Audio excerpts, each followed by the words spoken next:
Okay, how many rubber bands does Barbie need? So we're going to use Barbie. That's our mystery object. We're going to attach rubber bands to a Barbie so that we can launch her off the balcony at the top of the stairs in the H foyer right there and help her bungee jump but not die, right? We want her to fall to the maximum length but not hit her head because that would be really bad for our insurance. We don't want that. So we're trying to use this data to predict that without actually having to go out there and measure it, all right? Now, I will tell you that it's 5.3 meters above the ground. I know that much. So what we did in class was we started off with Barbie. We measured her height in centimeters, 28 centimeters. Then we attached a rubber band to her ankles, dropped it because gravity's going to pull it a little bit, right? So we dropped it and then measured again, and she was 34 centimeters long. Then we attached another rubber band, and she went to 42, 3 and 55. Do you see what we're doing here? Mm-hmm. Does it make sense to you that she's falling a further distance the more we attach? Of course it does. All right. Now, first two new vocab words, explanatory and response variables. Okay? Explanatory, I can spell. Explanatory is like your x variable. Which one would you put on the x-axis? And it's easy to remember that because it has an x in it. Okay? Response, whoopsies, would be, what's going on here? Sorry about that. Response is going to be my y variable. Okay? So which one of these two variables is my explanatory?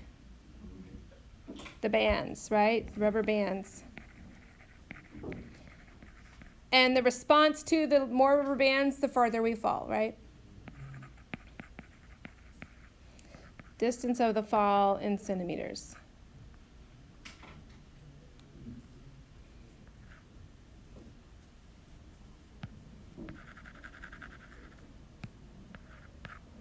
Alrighty. Now, then how many variables do we have here? Don't overthink it. We just have one variable? Two. Okay. And then are they categorical or are they quantitative? Quantitative. Two quantitative variables. Okay, we call this bivariate data. Why do you suppose we call it that? Two variables, right? Two variables. So, there you have it. Nothing too cryptic about that, right? All right, so as we plot, it's literally just plotting points, y'all. It's tedious, it's annoying, but that's all it is, okay? So one rubber band, or no, that's not right, is it? At 0, it's 28. At 1, it's 34. 2, it's 42. 3, it's 56. 4, it's 62. 5, 76. 6 is 88. 7 is 95. Okay.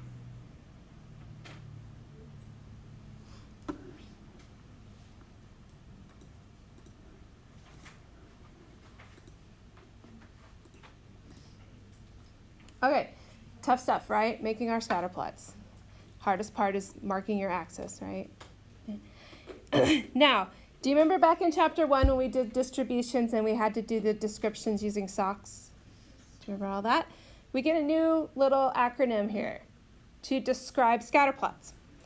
All right, so we're going to D-O or U-F-S, DOFs or DUFs, however you want to say it. Okay, so these are the 4 things you got to include in your description. You could do it in 1 sentence, 2 sentences, however you want to do it. Okay, direction is the first. And when I say direction, I want you to think slope, positive or negative. O or U is like outliers or unusual features. Anything that's weird about it, okay?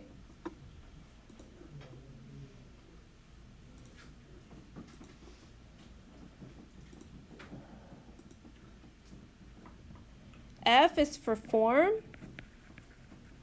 And form in this chapter is going to be one of 2 things. It's either linear, like a straight line, or it's nonlinear, meaning it's curved of some kind. It could be like a quadratic, it could be an exponential, it could be logarithmic. Anything with a curve in it is a nonlinear, okay? And then S is for strength. How well does it make a line? Or how strongly does it reflect a line or look like a line?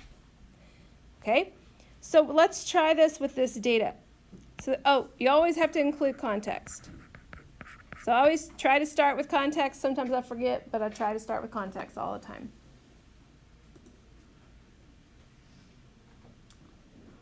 So the way I would do context here is I would say the association between the number of rubber bands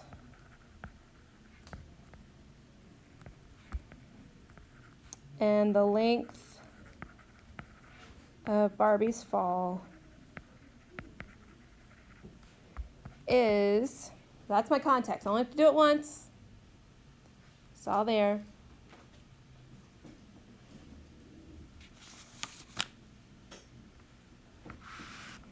So direction. What direction would you say this is? Positive. Do we see anything unusual about it? No. What form would you call this? And how strongly does it reflect a linear relationship? Very strong. So I would say this association is positive and strongly linear with no unusual features.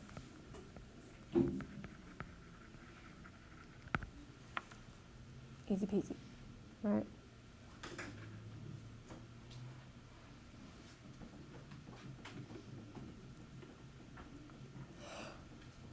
All right, that's describing a scatterplot. It's about as hard as this section gets. Can we handle this? Okay, now look at this, summarize it. Explanatory variable is used to make a prediction.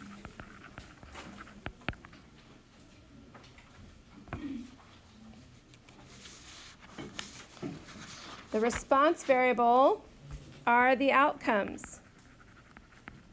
It responds to the explanatory, just like you would think.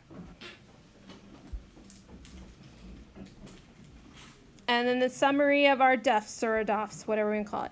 Direction is positive or negative, or it could be none. Like if your dot's just like a cloud of dust, that's no direction.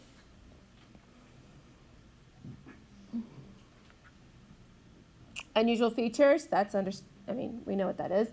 Form, we said it's either linear or nonlinear.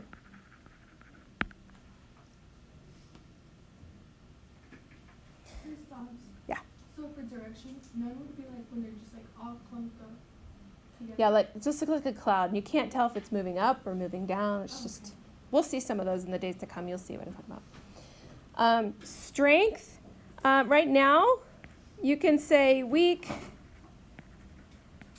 moderate, or strong.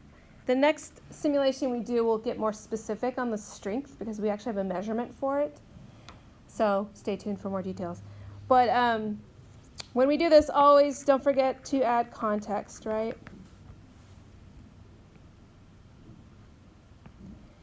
And on your scatter plots, on the x-axis, the explanatory variable goes here, and the response variable goes on the y-axis.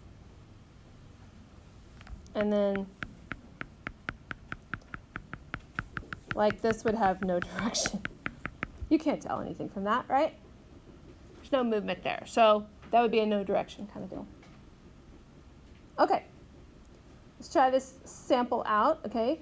Study was conducted to see if the number of minutes of screen time is a good predictor of the popularity rank for Star Wars characters. Here's the data from a recent study that ranked the 14 most popular characters. Now, I know scatterplots are annoyingly long to make and difficult. You're not going to have to really make them. Most of them are provided for you. Your job is to be able to describe them correctly in context. Okay? Are we going to create one here? Yes, but we won't die from it. I promise. All right? So let's take a moment and Oh, well, first thing it says explanatory and response, right? What's my explanatory variable in this scenario?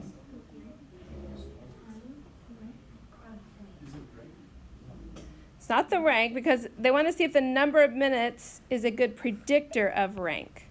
So that would mean rank is what we're trying to predict, and we're predicting it based on screen time. Does that make some sense? All right. So let's do our scatter plot. I know, I have to do it multiple times a day, so I know how long it takes. Screen time. Okay, my lowest is 59 minutes. My highest is 410. So I'm just going to go by 50s.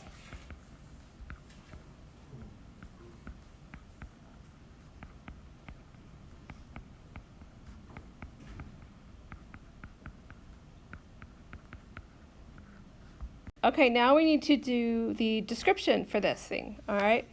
So I'd start with the context, so the association between screen time and popularity rank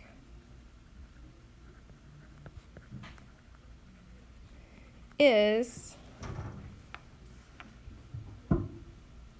what would you say next? Like has no direction. You think it has no direction? I guess it's kind of negative.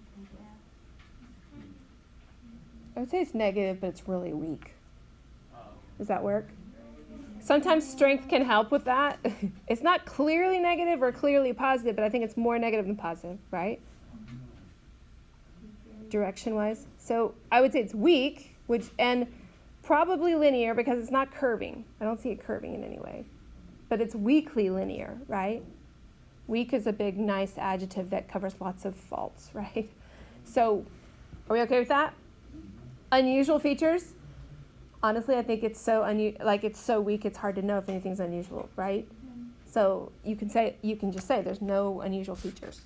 So we would say it is it's negative,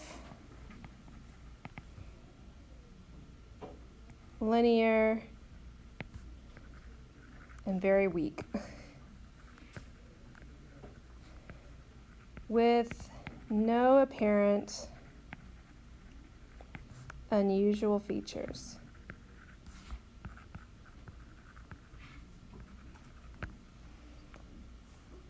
Now, maybe there are some we just can't tell from this set of data, right?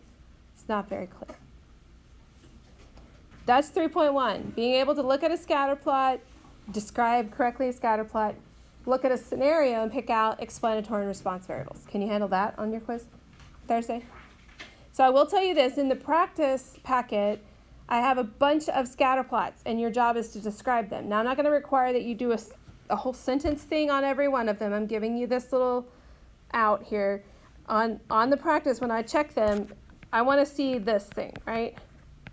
You answered those 4 things for me about that scatter plot, because none of them have context, so it doesn't really make sense to write them out. I just want you to practice looking at direction, outliers, form, strength. Can we handle that? That makes it a little easier, a little bit easier to digest. Okay.